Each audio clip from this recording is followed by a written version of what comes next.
able to collaborate with other like-minded individuals that are on the entrepreneurial journey. And so that's pretty much why we started and what it is that we do. So I'm going to stop talking. I'm going to allow our guest to introduce herself. So you just be sharing with people, who you are, what you do, and then if there's any other information that you want to share, have at it. And then also, if you don't mind, put all of your contact information in the comment section, then I'll pin it so that way for anybody that doesn't, if they're not following you and all of that good stuff, they can actually do so from the comment section. Okay. All right, I'm Ranita B. Huff. I'm here in Houston. I'm the owner of Studio Lux Hair and Scalp Treatment Salon.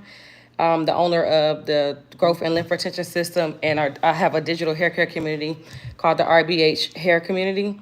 I've been a hairstylist, a licensed cosmetologist for about 15 years, and a certified trichologist for about 3 years now.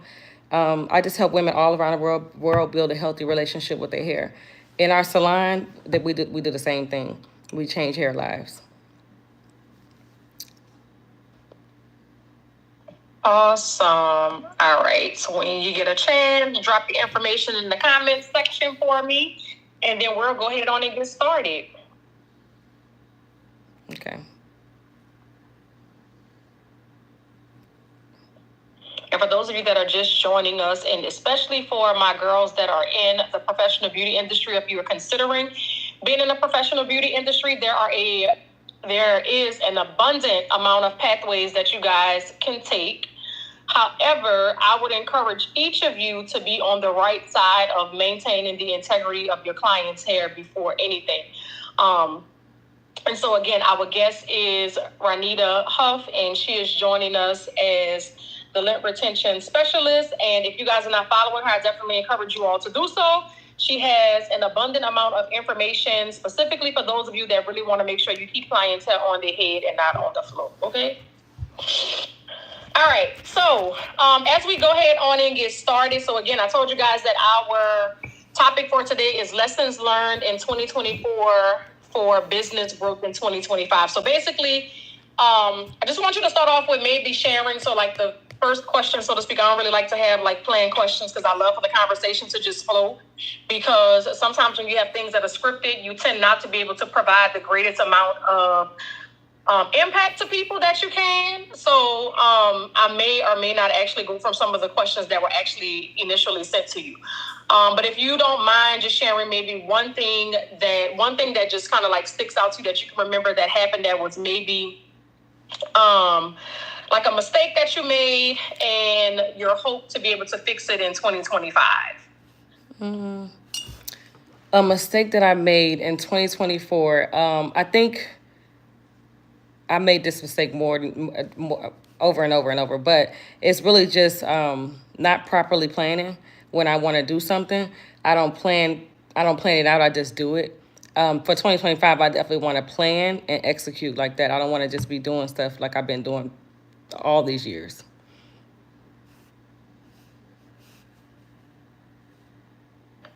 So that is so crazy that you say that, because I literally walk around here saying all the time, prior planning prevents poor performance. And I just think that, not saying, because they do have some great planners, but I ain't gonna lie, I think that because of the way that the beauty industry is structured, that a lot of us actually struggle in that area of planning properly. So being that you said that, what is something, maybe 1 to 3 things, really specifically one, but 1 to 3 things, or a couple of things, however you want to have many you want to share, that you plan on actually incorporating to help keep you on or put you on a path to be able to be a better planner?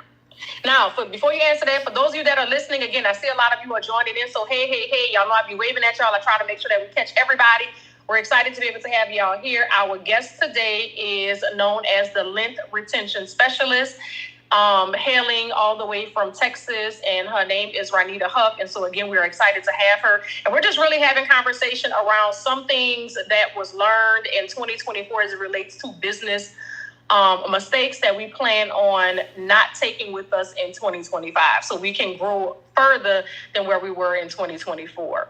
So she answered our first question saying that she wants to work on like a big mistake that she made that I honestly ain't gonna lie, I attest to. I suck at planning sometimes. But she shared with us that planning is an area that she struggles in it. So then my next question alludes to a couple of things that she would like to share with us as to what would help her become a better planner for 2025.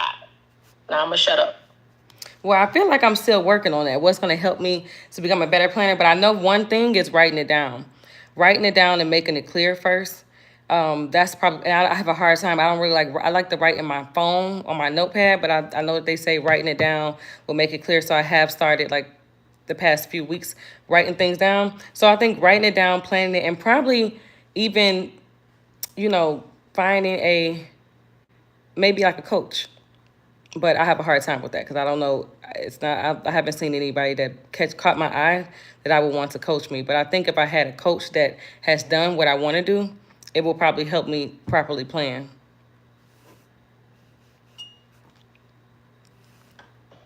That's good. Definitely finding the people that are in alignment with what it is that you foresee for yourself is extremely important. So I can definitely second that. And then actually writing down things, it does help. Actually just wrote some stuff down last night.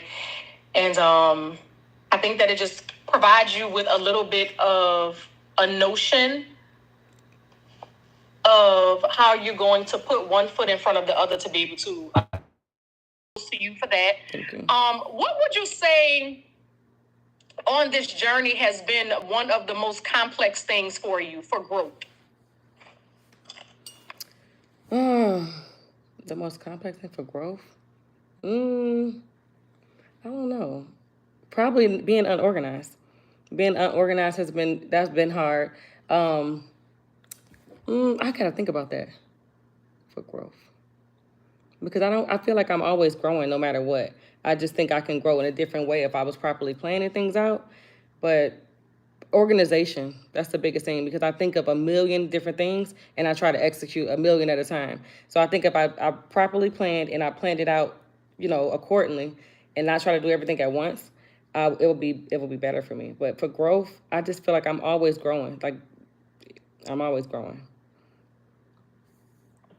No, that's good. I'm not gonna lie. It's almost like I love the candidness right now. Like, yeah, I'm unorganized. Can I grow for it? Because of course we are always growing every day. But man, I don't know about y'all, but she hit. Look at that. See, exactly for the bullseye. That's what I'm talking about. Because I feel like for a lot of us, one of the craziest things, and I just think that because you are creative, your brain is just consistently working. And like you say, I have 50 million things going on at one time. And in my mind, I can execute all of them at the same time. And I'm not going to lie, I really do believe you can. But like you said, it comes with having great structure as it relates to organizing. So how do I put a plan in place to get those things together? And it comes with really putting the importance. And I like to jot down things based upon the importance of actually getting them done. Mm-hmm. So what is the severity of this particular thing needing to be done over another or a couple of more things on there? And then I put little check boxes next to them. And I do this actually in my phone as well as I love flip chart paper. So in my office, I literally have a bunch of flip chart papers around one side of the wall. Mm-hmm. And this helps me to kind of like put a couple of things in perspective because again, you'll think of something and you may really have a great idea at that time, and if we only thinking about it and we don't actually put it somewhere, whether it be in your phone via notes or you write it down somewhere, you kind of like tend to forget about it until it may or may not actually pop back up again. But I think that that's really cool for you to understand that, hey, I'm not as organized as I should be. Yes, I am consistently growing. But if I don't really figure out a way to become better organized by way of planning, because part of that planning is going to help with your organizational structure. So I like that. Now, y'all, if y'all are on here and you are amening some of the things that's being said, please don't hesitate to communicate in the chats because y'all know, if you know anything about me, I don't like to have a quiet live, so we encourage y'all to be able to share some feedback. So if you know that's you and you have an issue, because a lot of it becomes with procrastination, so we don't plan properly because we be forever procrastinating. Not everybody, but I can say that doing this for a long time and actually working from the educational side and meeting some phenomenal creative individuals within this beauty industry, a lot of people struggle with the art of procrastination because that's definitely a thing. Thank you, Kels, girl. I'm glad you joined too. So, and I really, like I said, so the question was just asking her to just share something that she feel was maybe something that was complex to her growth, and her response was being organized. So I agree with writing things down because those thoughts definitely, y'all keep it coming. We love it. Interact and engage with us. And if you all are not following Ranita, guys, her contact information is pinned. So I definitely encourage you to follow her and just try to stay connected with her and maybe continuously follow her journey. So when it comes down to tools that you use, because you did mention that you have an online community and then you also have a program for say what it is again. I'm sorry because I don't for the lint retention. I have a digital hair care community. Okay. And so when you say that, right, because what I find is that a lot of people are doing major things in the digital space, right? And I'm sure that you can agree with that because you already have your own community.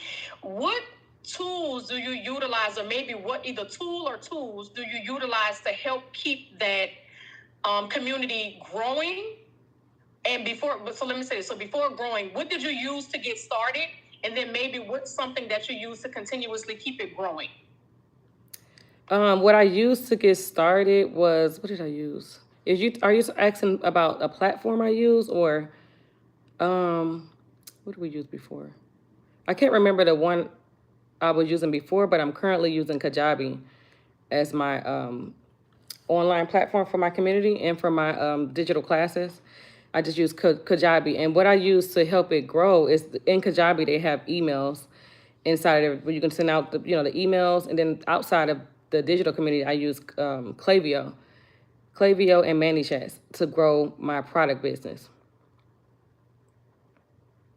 Okay, what was the last one? ManyChats, which is like the DM automations. Okay. Yeah, I hope y'all listening to this because I don't want to move the phone because every time I move it to try to type the stuff in. So if anybody caught that, so she, for those of you that are looking to, and there are a couple of platforms that you can use for your communities as it relates to doing your digital classes. But I've heard a lot of great things about Kajabi, Kajabi, if I'm not mistaken. And then Klaviyo is utilized for, what do they do? Digital marketing? Klaviyo is for email marketing. Okay, for email marketing. So for your digital marketing there, or for email marketing. And then she also mentioned ManyChats is for DM automations. Okay, and so then that helps you guys to streamline how to stay in connection with your community of individuals that reach out to you via DM, because depending upon how big your community is, sometimes those DMs can come in so fast and it's something that you can miss. I never heard of ManyChats, but I really love that. So again, if you guys are here and you listen and you need additional tools to look into to be able to grow your businesses, I do know that we have a lot of students that come to school and they look for platforms to be able to build their digital classes, because a lot of them are already coming to school with like large followings already anyway. So thank you, Ira Mamis, for typing that. And if anybody else, if y'all caught something else and you want to type it, I just don't want to move the phone, I did write it down. So what I'll do is when I get ready to post the video, I will add it inside of the caption. But I do think that it's really great to connect with like-minded individuals, because there's so many of us that are doing different things, because the beauty industry does offer a variety of pathways, that you listen to some of the things that other people may be doing or things that they're actually adding into their repertoire of tools to be able to grow their businesses. So when you talk about lessons, because I'm sure that there are probably a couple more outside of what you listed initially, is there anything else that you can think of that you was like, oh my God, I'm experiencing this, and like I don't think that I'm going to recover? Like I know that there may be a couple of things, but something that ties to your business in 2024, something that you experienced that you was like, look, yeah, I don't think I want to keep on going. I would. It's so hard for me to stop something. But what I can say is that when I decided to rebrand my salon because it was pink before, and it was a booth rental, and I rebranded it, changed the colors, changed everything about it, and now it's a full commission based salon. When I remodeled, at first, I mean, I was really scared to do it because I was like, where we gonna work at? I had to inconvenience other stylists, so then we had to go to another salon and work temporary. And I feel like I didn't plan that out properly because we ended up having to work at that salon longer than I thought. And I was really scared. I was like, I probably shouldn't have did this. But that, and then when I started the commission-based salon, it kind of, I was doubting myself. Like, can I really do this? Like, I've been doing booth rental for a while. I've been in a suite for a while. Am I built to be a boss like that? So I wouldn't say, but I'm not a quitter. So that's hard for me to say. There's nothing I can say that I quit.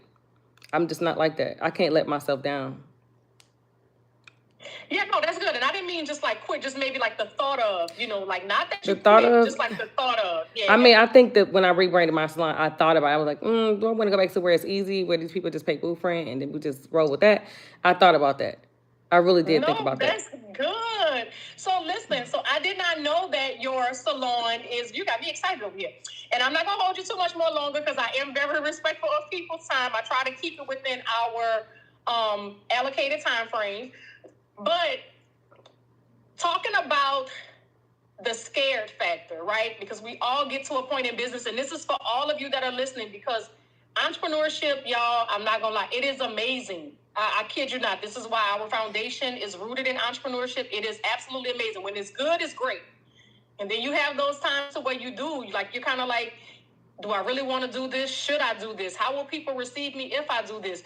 And she's literally, y'all, just been candid throughout the entire conversation, which I love. So if you're just joining on and you missed the first part of the live, please be sure that y'all make sure that y'all go back and watch the replay. But you know what? I do got something I forgot. Yeah, I did give up on something. Okay. So before I rebranded my salon, I was actually looking for a building for a school. Okay. So before I rebranded the salon, I was looking for a school. I was going to open my school. And then I got scared, and I got scared, and then I had to sign my lease again at the salon for a number of years. And I was like, what? Before I open the school, I need to make this salon make its own money and not without me being there. So then I stopped the school process and did this commission base. And once that's up and running for itself, it is now, then I can start back on the school. So I did stop that. I did get scared and I stopped, but I'm going to continue going. Yeah, listen, and I love it because I need people to know, y'all. So she's been in the industry 15 years. I've been in the industry 18 years. There are some things like your own goals will scare the shit out of you. So when you are on here right now, if you're on here, not when, but if you're on here and you listen, like, I want you to know, like, we speaking to you. You, whoever you are that's listening right now, you are afraid. And it's okay. Like, we want you to know that it's okay to feel afraid, to not want to go to the next level, but your goals will scare the shit out of you. But you're looking at two people that has had longevity within the beauty industry, y'all, and I know that I can say it has been amazing. Would you say it's been amazing to you? Absolutely amazing. Yeah. Mm-hmm. So it's like, I don't like to speak for other people, but if you've been doing this for 15 years, I know it has had to been amazing. But listen, you got me like wow, right? With the commission-based salon, because the industry is interesting right now. You've been here in the industry for about 15 years, and I'm sure probably before you became licensed, you were working in the industry at some capacity too. But I'm sure you've seen the industry transition a couple of different times. Do you feel it was a great decision to go from booth to commission-based? I think it was a great decision. Yeah, it was a decision. It was something I wanted to do for years, but I was scared. One, because I didn't know anybody else that did it. I didn't have any examples. I didn't have any coach. So I think it's amazing. Just like now, I'm on live here, but I have them working. And another thing is that I wanted to pour into other people. That's why I want the school, and I wanted to train other stylists to be like me, because I don't see a whole lot of stylists that does what I do. So I knew I needed to duplicate myself in order for me to one day retire. So I love that I did it. I was scared, and I'm still, working through it. But I love it. I love commission over booth rental. That is amazing. And you really get to pour into your staff a little bit different than what you do when you are doing booth rental. And that's why I was saying, it was like, yo, you got me excited, because I don't think that I've ever met, like I've coached a lot of people into doing it and how they can do it, but for somebody to actually do it themselves, they always get to that point of, I don't know, Miss Lowe, I'm scared. I don't think that I can do it. These are people who have already been in the industry for years as well. So it's seasoned people, but because, and I'm gonna say us, usually colored individuals, we're not known for having commission-based salons. And for one of the reasons is because, can we market it enough to keep enough people coming in to where we can, one, of course, take care of the overhead, and not just overhead of the expenses of the salon itself, but can I pay these people? Mm-hmm.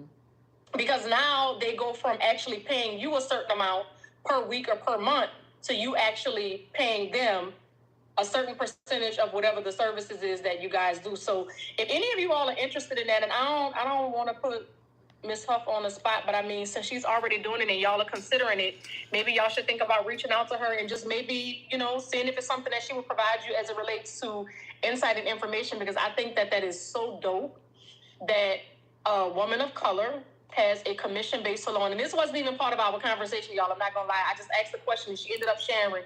But I love to be able to shed light when people are doing phenomenal things, because I knew some stuff about her, but I didn't know that. I didn't know that the salon was commission-based. And the fact that she's doing phenomenal with it and then also has a team. So how many people do you have working in the salon? 5 girls. Wait, say it again, because I think the connection went out. How many? 5, and we're still hiring. Amazing. Girl, I love it. I love it. I love it. I love it. Okay. So y'all, if you have been here for a while, we definitely appreciate you for sticking by. Y'all know I like to make sure that I respect people's time. And we're going to go ahead on and get ready to wrap up with Ms. Huff on today. But if y'all are on here, y'all know I always like to open it up for questions. Do you guys have any questions on the entrepreneurial side? If you are a beauty professional and you are considering jumping out on your own, or you're already on your own and you have questions or questions and looking for insight on maybe how can you grow while you still have us here for the next few moments, put your questions down in the chat. If not, y'all know that if you are part of the TCI community, you can always reach out to us via DM, and we don't mind providing you with access to information. And as we get ready to wrap up, if we don't have any questions come inside of the chat, I definitely encourage you again to follow Ms. Huff. Her Instagram information is pinned in the comments section. Thank you, our mamies. We also, I lost my train of thought, y'all. I apologize. So I encourage you to follow Ms. Huff. And then also, too, if you are here via Ranita's page and you guys are not following TCI NOLA, be sure to follow us. We would definitely appreciate it. And all of you that has stayed on from the beginning until now, we do appreciate you. And if you joined in towards the end, I definitely encourage you to go back and watch the replay, because there was some great information shared that could possibly help catapult you to the next level in your life. So as we get ready to wrap up, anything that you have as a bit of advice that you would share to entry-level professionals as they're getting ready to start their professional journey? I would say try to niche down and figure out what you like to do in the industry. Because it's like, these days, you can do everything, but I feel like you don't really get recognized a lot when you're doing everything. So I have a 2-day week ebook that say find your tree. And the tree is the niche. And then once you get your niche, you can start doing tree branches off the niche. Like if you was a hairstylist and then you become an expert in maybe silk press, you can come out with a silk press class. You can come out with a flat iron. You can come out with heat protectant, because those are your branches. So find your niche and stick to it. In the beginning, you may have to do a lot of different things just to see what it is that you like and love. But once you find your tree, your niche, then just go with that. Stick to it and make sure you add in value. because everybody do hair. You competing with people in the house doing hair, so you got to find a way to add additional value. That was good. I love the tree. Find your tree. Mm-hmm. But I had to move the phone for that because I didn't want to forget it. Mm-hmm. But find your tree, guys. I tell people all the time, there are multiple streams of revenue attached to what it is that you do.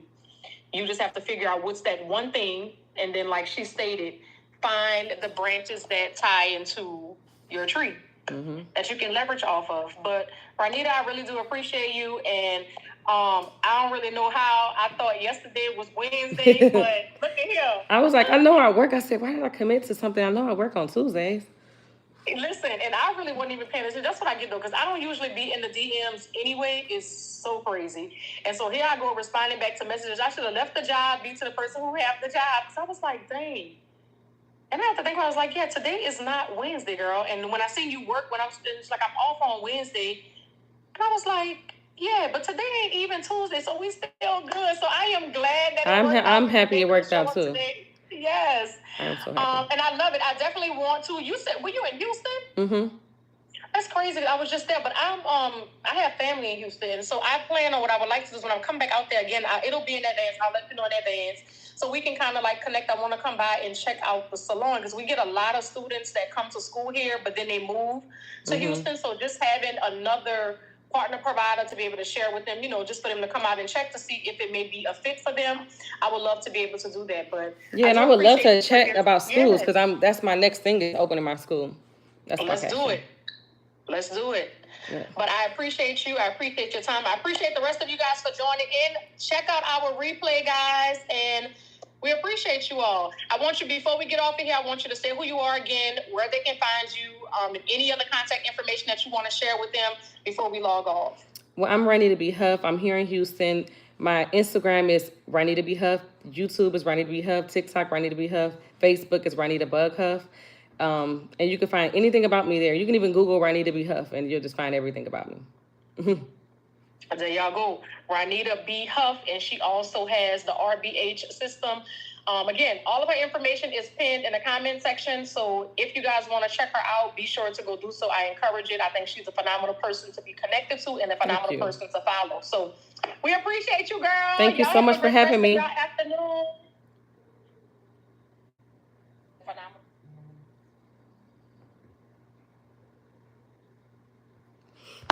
Okay, my bad. All right, y'all. So,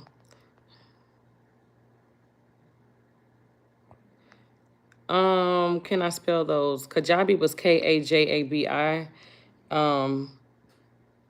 ManyChat is I think it's ManyChat, MANY chat. You can connect with me. It's a link here on YouTube. You can go to the link on my YouTube, or you can just go to my Instagram. Everything is Ranita B. Huff.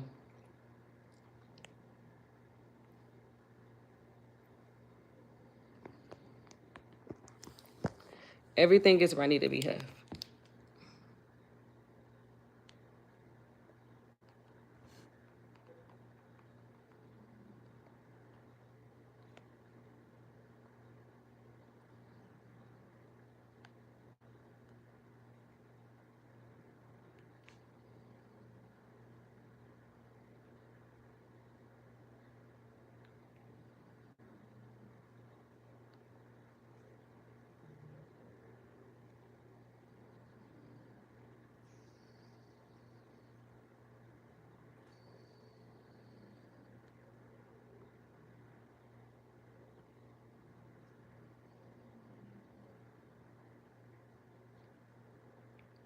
You looking into moving to Houston?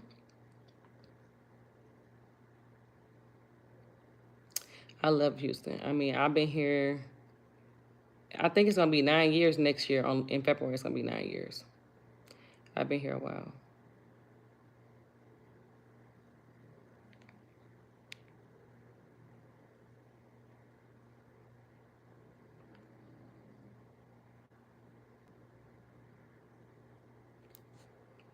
Yeah, that's it.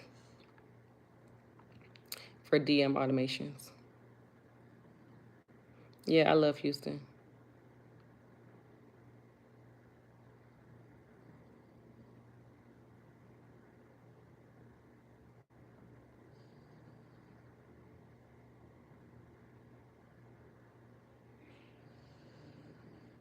Hey. My phone was gonna die. It was about to die on the live. I felt bad. I was like, because I had it plugged up, but it wasn't charging. This charger wasn't charging it. The charger was not charging it.